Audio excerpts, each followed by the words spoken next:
అందరికీ నమస్తే. ఎట్లున్నారు? మంచిగా ఉన్నారా? అగ్గియాల మళ్ళొక మంచి పాటతో మీ ముందుకు వచ్చినుల్లా. గదేం పాట అనుకుంటున్నారా? చెప్తే ఈనుర్రి మీరే. ఇక ఇప్పుడు గణేశుని పండుగ కదా ఉల్లా, అందుకే గణేశుని పాటతో మీ ముందుకు వచ్చినుల్లా. ఈ పాట చాలా బాగున్నది. వినాయకుని పాటలల్లో గిది చాలా అంటే చాలా హిట్ అయిందిల్లా.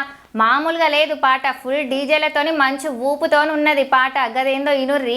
శంకర్ జీ కా బేటా గాడి మే బైటా, ఇలా చూసుకోనా పాట ఆడదాం రాట.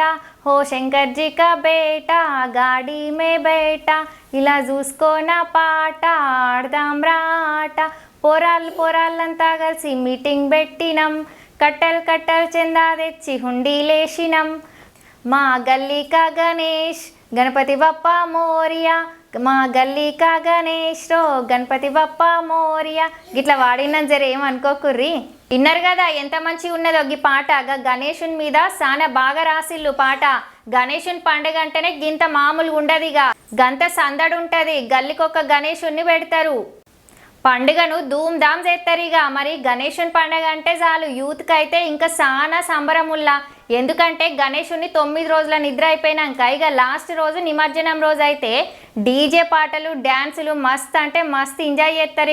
ఇక ఈ పండక్కి ఆడ మగ చిన్న పెద్ద అని తేడా ఏముండదుల్లా.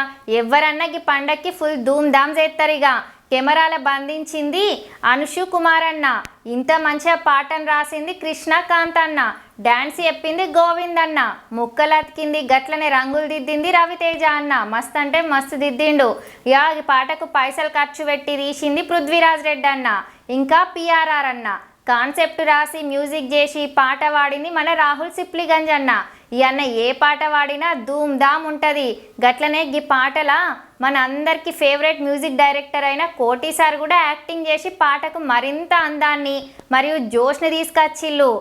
గిదుర్ల ఈ పాట గురించి మళ్ళొక మంచి పాటతో మీ ముందుకు వస్తా. ఈ పాట చూసినాక మీ అభిప్రాయాన్ని కామెంట్లో పెట్టుల్లి. శ్రీజక్క ఛానల్ని సబ్స్క్రైబ్ చేసి గంట సింబల్ నొక్కుల్లి. ఇక ఉంటా మళ్ళా.